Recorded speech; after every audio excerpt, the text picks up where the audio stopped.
وبناته وذرياته واتباعه اجمعین۔ میرے انتہائی قابل احترام معزز مکرم حاضرین کرام، محترمہ مکرمہ بہنوں بیٹیوں، رسول اللہ صلی اللہ علیہ وسلم کو اللہ تبارک و تعالی نے معلم انسانیت بنا کر مبعوث فرمایا۔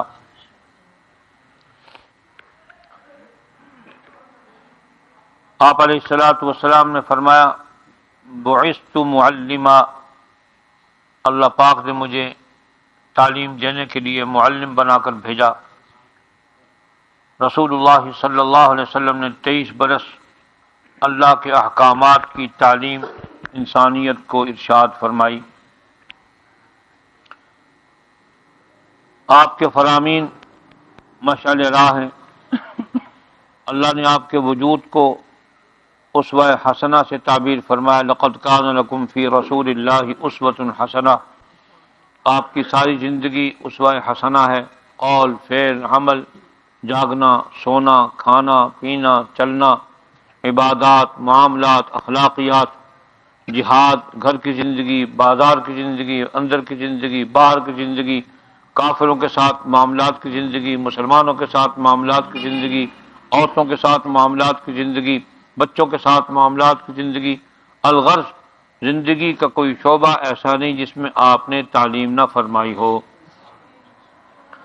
امت کو آپ نے یتیم نہیں چھوڑا، محروم نہیں فرمایا۔ اللہ کے احکامات جامع احکامات ہیں۔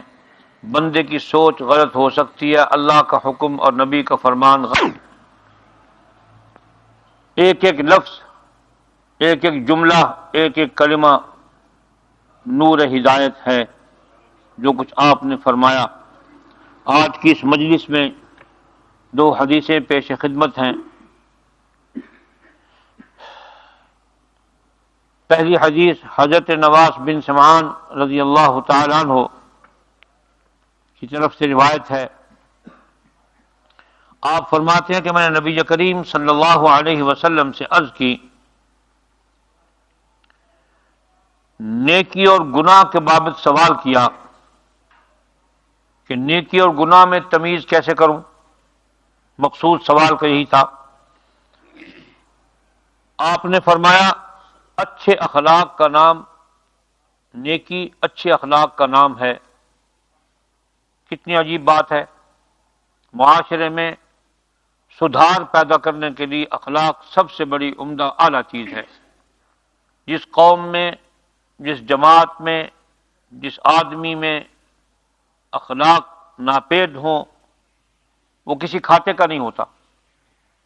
اس لیے ایک حدیث میں آپ نے فرمایا، مجھے اللہ پاک نے معلم الاخلاق بنا کے بھیجا، میں اخلاق کی تکمیل کے لیے دنیا میں مبعوث کیا گیا ہوں۔ اور ایک حدیث میں فرمایا، جس کے اخلاق اچھے ہیں اس کا سب کچھ اچھا ہے۔ اس حدیث میں آپ نے فرمایا، نیکی اچھے اخلاق کا نام ہے۔ اور دوسری بات عجیب ہے، بڑی فکر انگیز بات آپ نے ارشاد فرمائی، فرمایا گناہ وہ چیز ہے جو تیرے دل میں کھٹکے، اور حیا والے کے دل میں کھٹکے گا گناہ تو، بے حیا اور بے ایمان کے دل میں تو گناہ نہیں کھٹکے گا، وہ تو جب بے حیا ہو چکا تو گناہ اس کے اوپر سے گزر جائے گا، تصور بھی نہیں کرے گا۔ مضمون مسلسل ہے حدیث میں کہ ایمان اور حیا آپس میں جڑوا ہے، ان میں سے جب ایک چلا جائے دوسرا خود بخود چلا جاتا ہے، اور سب سے پہلے حیا ہی جاتی ہے۔ جس آدمی کی حیا چلی گئی، ایمان خود بخود چلا گیا۔ تو جو آدمی حیا والا ہے، گناہ اس کے دل میں کھٹکے گا، بے حیا کے دل میں گناہ نہیں کھٹکے گا۔ عربی کا مقولہ ہے، اذا فاتک الحیا فافعل ما شئت، جب تیری حیا مر جائے تو پھر جو جی چاہے تو کہہ۔ فارسی میں بھی یہی ہے، بے حیا باش ہر چہ خواہی کن، جب تو بے حیا بن جائے تو جو جی چاہے کرتا رہو۔ معاشرے میں دیکھ لو، بے حیائی عروج پر ہے، اور وہ لوگ اپنے آپ کو صاحب ایمان بھی سمجھتے ہیں۔ حدیث کی روح سے ایمان ان کا خارج ہو چکا، مسلمان ضرور ہے، ایمان کی وہ کیفیت جس میں حیا موجود ہو وہ ختم ہو چکی ہے۔ اور میں یہ مسلسل عرض کرتا ہوں کہ بے پردگی بے حیائی کا سب سے بڑا پہلا زینہ ہے۔ جو عورت بے پرد ہو گئی اس نے بے حیائی کے زینے پر پاؤں رکھ لیا، اب اس کا کچھ پتہ نہیں کیا کر لے۔ اسی طرح جو مرد بے حیا ہو گیا اور اسلام کی حدود و قیود کو توڑ کر، قانونوں کو توڑ کر بے حیائی کی طرف چل پڑا اور اپنی من مرضی کرنے لگا، اتباع ہوا و نفس کرنے لگا، اس نے بھی بے حیائی کے گھوڑے پر سواری کر لی۔ تو کھٹکے گا گناہ ایمان والے کے دل میں۔ تو فرمایا اچھے اخلاق کا نام نیکی ہے، اور گناہ وہ ہے جو تیرے دل میں کھٹکے اور تو نہ چاہے کہ لوگوں کو اس کی خبر ہو جائے۔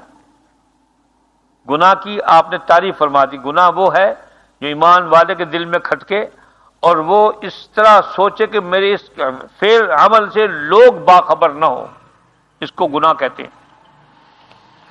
اللہ اکبر۔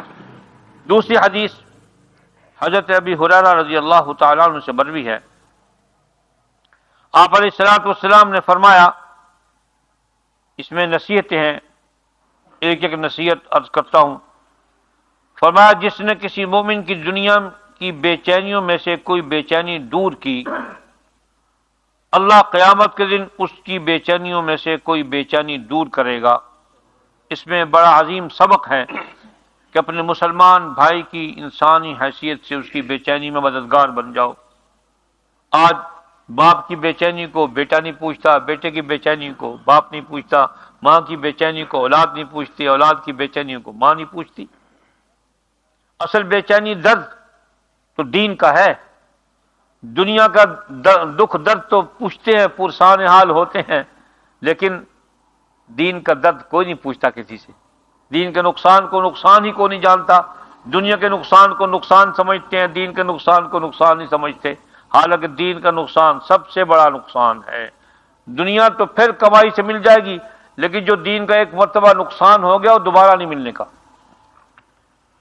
تو یہ نصیحت پکڑنے کی ہے۔ معاشرے میں بھائی چارہ محبت قائم کرنے کے لیے کیسی عجیب نصیحت ہے۔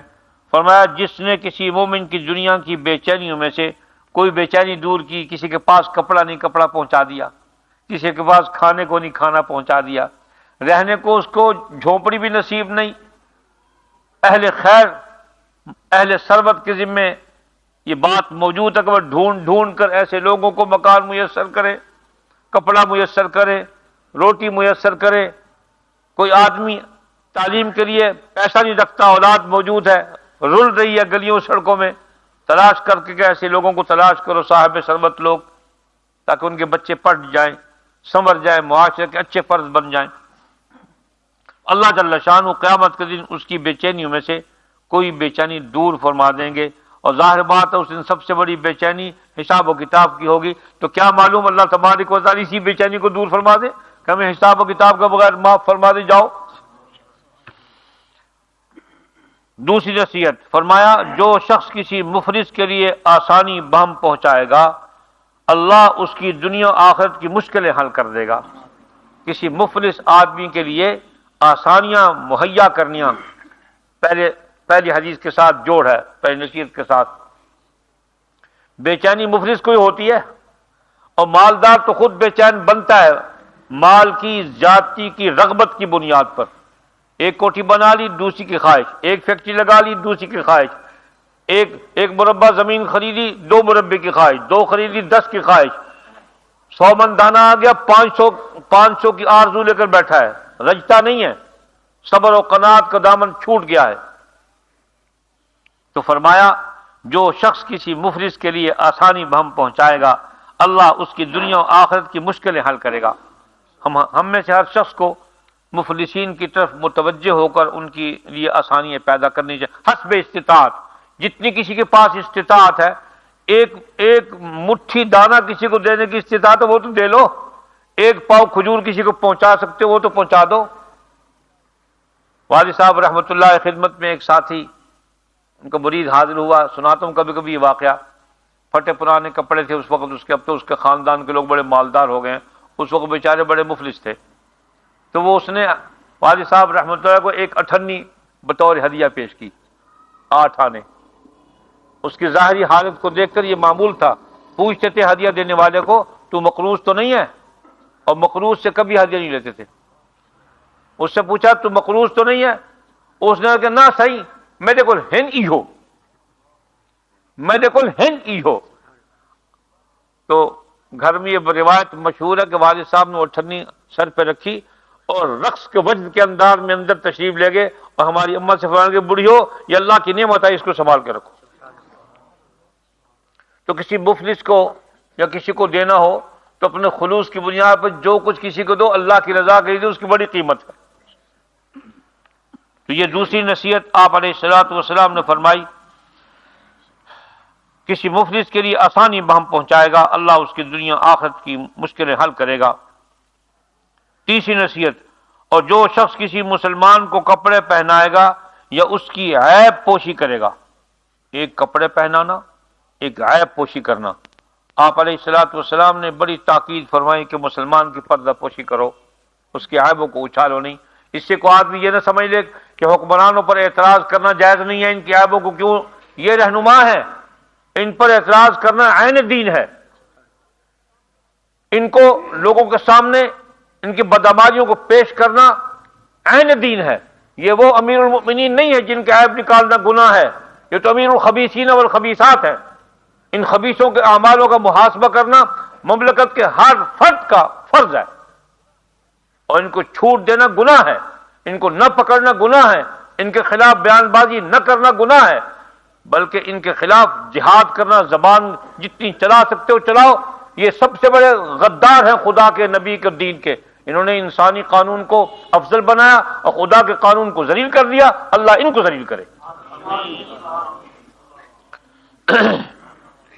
فرمایا جو شخص کسی مسلمان کو کپڑے پہنائے گا یا اس کی عیب پوشی کرے گا، اللہ اس کی دنیا آخرت میں عیب پوشی کرے گا.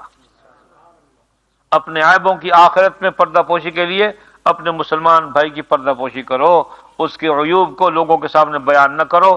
اور پھر جو توبہ کر چکے اس اور گناہوں سے بچ جائے اس کو پچھلے گناہ بھی یاد نہ کراؤ کہ تو یہ کرتا تھا تو وہ کرتا تھا.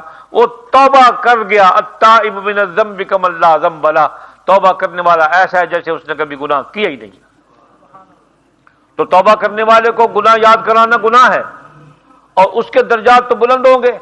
بلکہ حدیث پاک میں آیا ہے کہ جو آدمی اپنے توبہ کے بعد اپنے پچھلے گناہوں کو یاد کر کر کے نادم ہوتا ہے، اللہ اس کے گناہوں کو نیکیوں میں بدل دیتے ہیں. قرآن کہتا ہے ان الحسنات یذھبن السیئات، تمہاری نیکیاں گناہوں کو لے بھاگتی ہیں.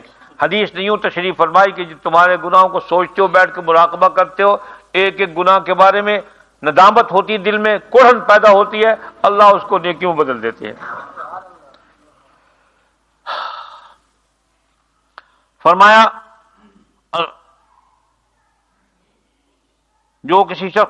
جو شخص کسی مسلمان کو کپڑے پہنائے گا یا اس کی عیب پوشی کرے گا، اللہ اس کی دنیا آخرت میں عیب پوشی کرے گا. چوتھی پانچویں حدیث نصیحت. اور اللہ بندہ کی مدد میں بہت ہی غور کرنے کی بات ہے، بہت ہی عجیب بات فرمائی. کون سی بات عجیب نہیں حضور کی؟ فرمایا اللہ بندے کی مدد میں اس وقت تک لگا رہتا ہے جب تک وہ بندہ اپنے بھائی کی مدد میں لگا رہتا ہے. کتنا عظیم معاشرہ پیدا ہوگا اگر ہر فرد میں یہ کیفیت پیدا ہو جائے کہ ہم نے اپنے بھائی کی مدد کرنی ہے، ایک دوسرے کے مدد کا جذبہ پیدا ہو جائے ہمارے اندر. کوئی دکھی نہ رہے، کوئی محتاج نہ رہے، کوئی مسکین نہ رہے، کوئی بھکاری نہ بنے، کوئی در در کی ٹھوکریں نہ کھائے. ہمارے اندر ایک دوسرے کی مدد کا جذبہ ختم ہو گیا. ہم اپنے آپ پر اپنی مدد بھی نہیں کر سکتے، کسی کی کیا مدد کریں.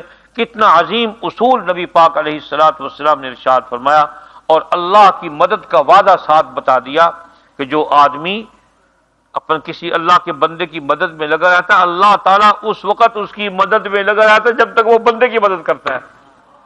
کوئی طالب علم علم حاصل کرنا چاہتا ہے، صاحب سربت کے ذمے اس طالب علم کی کفالت کر لے. جب تک وہ علم حاصل کرتا رہے گا اللہ کی مدد اس کے ساتھ رہے گی، اللہ اس کی کفالت کریں گے. اور علم سے مراد یہ علم نہیں ہے کہ جو تم اس کو ABCD کتا بلا سور پڑھا کر اور BA پاس کروا کے نکلوا دو. علم وہ ہے جو میرے اللہ نے اپنے حبیب کریم علیہ الصلوۃ والسلام کے ذریعے پوری کائنات کو روشنی کے دیا، وہ علم اللہ کا علم ہے۔ وہ کسب ضرور ہے، اس میں بھی نفع سے خالی نہیں ہے، نفع اس میں بھی ہے، لیکن اصل نفع اس علم میں ہے جو علم میرے اللہ نے حضور کے ذریعے ہم کو عطا فرمایا۔ اس کی مدد سب سے زیادہ اونچی مدد ہے کہ اگر بندہ بنے گا تو اس علم کو حاصل کرنے سے بنے گا، ان فنون کو حاصل کرنے سے بندہ نہیں بنتا، معاشی ڈنگر بنتا ہے۔ میرے لفظوں کو ہو سکتے ہیں محسوس نہ فرمائیں، لیکن حقیقت یہی ہے کہ وہ معاش کا دھندا ہے اور یہ آخرت کا علم ہے۔ اس سے آخرت بنتی ہے، انسان بنتا ہے، اس سے صرف معاش کا فکر پیدا ہوتا ہے کہ ہم نے روٹی کیسے کمانی ہے، ہمیں ڈگری ملے گی، میٹرک کریں گے، بی اے کریں گے، بی اے کام کریں گے، سی کام کریں گے، فلاں کام کریں گے، دماغ کام کریں گے تو ہمیں نوکری ملے گی۔ اللہ پر بد اعتمادی کا سب سے بڑا ذریعہ اس دور کی یہ تعلیمی نصاب ہے کہ اللہ پر اعتماد نہیں ہے۔ اللہ کہتا ہے میرے دین کا کام کرو، میں تمہیں روٹی دوں گا، کیسے دے گا وہ جانتا ہے۔ حضور سے فرمایا صلی اللہ علیہ وسلم سے، وَأَمُرْ أَهْلَكَ بِالصَّلَاةِ وَاصْطَبِرْ عَلَيْهَا لَا نَسْأَلُكَ رِزْقًا، اپنے اہل کو نماز کا حکم کرو، دین کی اتباع کا حکم کرو، پابندی کا حکم کرو، میں آپ سے دنیا نہیں کموانا چاہتا، نحن نرزقک، ٹکڑا میں دوں گا، روٹی میں دوں گا، روٹی میں دوں گا۔ دین کا کام کر کے تو دیکھو روٹی پیچھے پیچھے بھاگتی ہے، لیکن یہ سمجھ میں نہیں کسی کو آتا، یہ عمل کرنے سے پتہ چلے گا کہ جب دین کے سپاہی بن جاؤ گے تو پھر اللہ کی نصرت و مدد قدم قدم پر ساتھ رہے گی۔ تو فرمایا رسول اللہ صلی اللہ علیہ وسلم نے، اللہ بندے کی، اس کو نوٹ کر لو، دل میں جگہ دے دو اور اپنی زندگی میں اس کو جہاں چاہے استعمال کرنا چاہتے ہو کرو، جس کی مدد جس کو جائز سمجھتے ہو، اور مدد بھی اس آدمی کی کرو جو مدد کا مستحق ہے، اور اللہ کی رضا کے لیے کرو، ناموری کے لیے نہیں کرو۔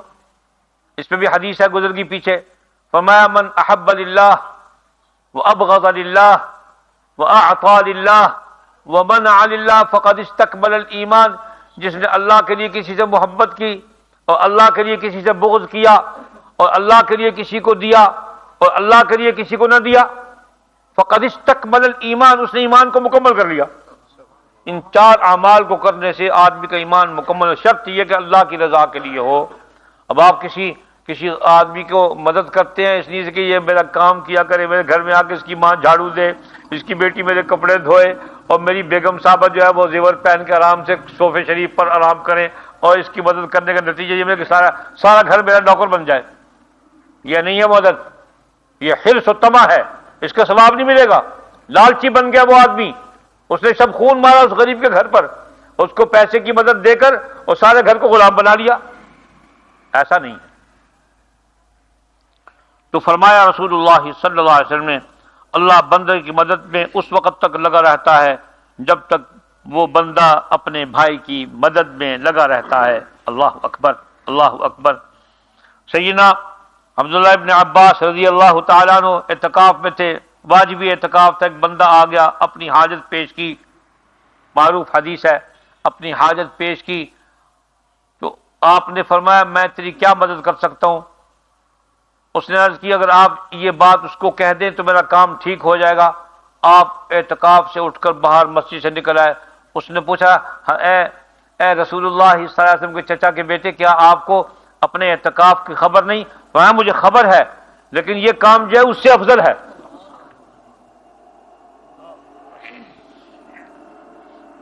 آخری بات غالباً فرمایا جو کوئی علم کی تلاش میں راستہ طے کرے گا، جو کوئی علم کی تلاش میں راستہ طے کرے گا تو اللہ اس کے لیے جنت کا راستہ آسان کر دے گا۔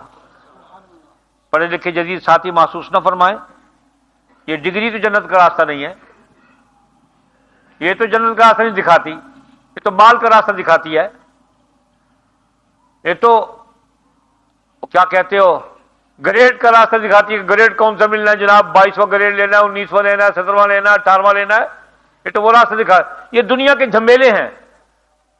اور جس کے لیے فرمایا وہ علم اللہ کا علم ہے، اس کو تلاش کرنے والا اللہ اس کے لیے آسان کر دیں گے، دنیا کا راستہ بھی اور جنت کا راستہ بھی۔ جو جماعت بھی اللہ کے گھروں میں سے کسی گھر میں اللہ کی کتاب پڑھنے اور اس کو آپس میں سیکھنے سکھانے کے لیے جمع ہوتی ہے، ان پر دلی اطمینان نازل ہوتا ہے، ان کو اللہ کی رحمت ڈھانپ لیتی ہے، ان کو فرشتے گھیر لیتے ہیں، ان کا ذکر ان لوگوں میں اللہ کرتا ہے جو اس کے پاس ہیں۔ اب یہ ABC پڑھنے والوں کے لیے تھوڑا ہے، سائنس پڑھنے والوں کے لیے تھوڑا ہے، جغرافیہ پڑھنے والے، حساب کتاب کرنے والوں کے لیے تھوڑا ہے۔ یہ علم اس علم کی بات ہے جو اللہ کے گھر میں پڑھا جاتا ہے، وہ قرآن و حدیث ہی ہے۔ میں اس کی نفی نہیں کر رہا ہوں، لیکن اس کو حقیقی علم نہ سمجھو، وہ فن ہے دنیا میں زندگی گزارنے کا، نفع سے خالی وہ بھی نہیں ہے، لیکن اصل حقیقت یہی ہے کہ علم وہ ہے جو اللہ نے عطا فرمایا۔ اس کو پھر سن لیجئے، جو جماعت بھی اللہ کے گھروں میں سے کسی گھر میں اللہ کی کتاب پڑھنے اور اس کو آپس میں سیکھنے سکھانے کے لیے جمع ہوتی ہے، ان پر دلی اطمینان نازل ہوتا ہے، قلب مطمئن ہو جاتا ہے اللہ کے ذکر سے، قرآن پاک پڑھنے سے، نماز پڑھنے سے، استغفار کرنے سے، ان پر دلی اطمینان نازل ہوتا ہے، اور ان کو اللہ کی رحمت ڈھانپ لیتی ہے، اور ان کو فرشتے گھیر لیتے ہیں، اور اللہ ان کا ذکر ان لوگوں میں کرتا ہے جو اس کے پاس ہے۔ سوائے فرشتوں کے کون اس کے پاس ہوتا ہے؟ تو اللہ ملائکہ میں بیٹھ کے اس بندے کا جو زمین پر بیٹھ کے قرآن سیکھتا سکھاتا ہے، اللہ کے گھر کو آباد کرتا ہے، اللہ جل شانہ فرشتوں میں بیٹھ کے اس کا ذکر کرتے کہ یہ ہے میرا بندہ۔ ان لوگوں کے پاس، ان لوگوں میں کرتا ہے جو اس کے پاس ہیں۔ آخری بات، اور جس شخص کے اعمال اس کو لے بیٹھیں تو اس کا نسب اسے آگے نہیں بڑھائے گا۔ بڑی عظیم بات آپ نے فرمائی کہ نسب کی بنیاد پر بخشش نہیں ہوگی۔ نسب کی میں سید زادہ ہوں، میں قریشی ہوں، میں پٹھان ہوں، میں جناب راجپوت ہوں، میں بھٹی ہوں، میں لکھویرا ہوں، میں بڑویرا ہوں، میں فلانا ہوں، ڈھماکا ہوں، میں فلاں صاحب کا بیٹا ہوں، فلاں اولیاء اللہ کے خاندان میں سے ہوں۔ تو کیا ہے؟ وہ خاندان والے تو چلے گئے، اللہ کو پیارے ہو گئے، تیرے اعمال کیا ہیں؟ نسبت فائدہ اس وقت دے گی جب ایمان و اعمال میں مضبوطی ہوگی۔ ایمان و اعمال پلے نہیں ہوں گے، نسبت نے کوئی فائدہ نہیں دینا۔ نبی، اللہ کا نبی فرما رہے ہیں، اس کو نسبت کوئی فائدہ نہیں دے گی۔ پھر سماعت فرما لیں، بہنیں بیٹی بھی سماعت فرمائیں۔ اور جس شخص کے اعمال اس کو لے بیٹھیں، سید ہے، سائیں سید سین کو سلام ہے، بہنیں بیٹیاں سنتی ہیں، ورنہ باتیں تو بہت سنتا ہوں نا میں، سامنے منہ کالا کر رہا کہتے ہیں صحیح سید ہے، سید ہے، وہ سید سور ہے جو اللہ کے قانون کو توڑ رہا ہے، وہ چوڑے کا بچہ جو مسلمان ہو کر مسلح پہ کھڑا ہے، قائم اللیل والنہار ہے، راتوں کو جاگتا خدا کو بناتا ہے، وہ اس سے بہتر ہے جو بدکاری میں مبتلا ہے، شراب میں مبتلا ہے، حرام میں مبتلا ہے، خدا کے قانون کو توڑ رہا ہے، کہتا میں سید ہوں۔ نسبت قابل قدر ہے اعمال کے ساتھ، اعمال نہیں ہے تو نسبت فائدہ نہیں دے گی۔ آپ نے فرمایا، میں نہیں کہتا ہوں، اور یہ مشکات شریف کی حدیث ہے، کتاب العلم الفصل الاول میں ذکر ہے، جس صاحب کو دیکھنی ہو دیکھ لے۔ جس شخص کے اعمال اس کو لے بیٹھے تو اس کا نسب اسے آگے نہیں بڑھائے گا۔ اللہ جل شانہ ہمیں اپنے محبوب کریم صلی اللہ علیہ وسلم کی ان نصیحتوں پر عمل کرنے کی توفیق عطا فرمائے، اور ہم سب پر رحم فرمائے، اور اللہ اپنے حبیب کی امت کو ہدایت کے راستے پر چلنے کی توفیق عطا فرمائے۔ وآخر دعوانا الحمدللہ رب العالمین۔ کوئی ساتھی جا کے پتہ کر لے، بھائی پتہ کرو، بھی کھانا وہاں سے ساتھی بھیجیے۔ اللہم صلی علی محمد وعلی آل محمد کما صلیت علی ابراہیم وعلی آل ابراہیم انک حمید مجید۔ اللہم بارک علی محمد وعلی آل محمد کما بارکت علی ابراہیم وعلی آل ابراہیم انک حمید مجید۔ ربنا آتنا فی الدنیا حسنہ وفی الآخرۃ حسنہ وقنا عذاب النار۔ اللہم حبب الینا الایمان وزینہ فی قلوبنا وکرہ الینا الکفر والفسوق والعصیان واجعلنا من الراشدین المہدیین واجعلنا من الراشدین المہدیین۔ اللہم احسن عاقبتنا فی الامور کلہا واجرنا من خزی الدنیا وعذاب الآخرہ۔ اللہم احفظنا من کل بلاء الدنیا ومن خزی الدنیا وعذاب الآخرہ۔ اللہم احفظنا من کل بلاء الدنیا ومن خزی الدنیا وعذاب الآخرہ۔ یا مقلب القلوب ثبت قلوبنا على دینک اللهم مصرف القلوب صرف قلوبنا على طاعتك وطاعة حبيبك اللهم صل على سيدنا مولانا محمد وعلى آل سيدنا مولانا محمد صلاة تنجينا بها من جميع الأهوال والآفات وتقضي بها جميع الحاجات وتطهرنا بها من جميع السيئات وترفعنا بها عندك أعلى الدرجات وتبلغنا بها أقصى الغايات من جميع الخيرات في الحياة وبعد الممات إنك على كل شيء قدير ربنا تقبل منا إنك أنت السميع العليم وتب علينا يا مولانا إنك أنت التواب الرحيم وصلى الله وسلم على سيدنا ونبينا ومولانا محمد وعلى آله وصحبه أجمعين آمين برحمتك يا أرحم الراحمين.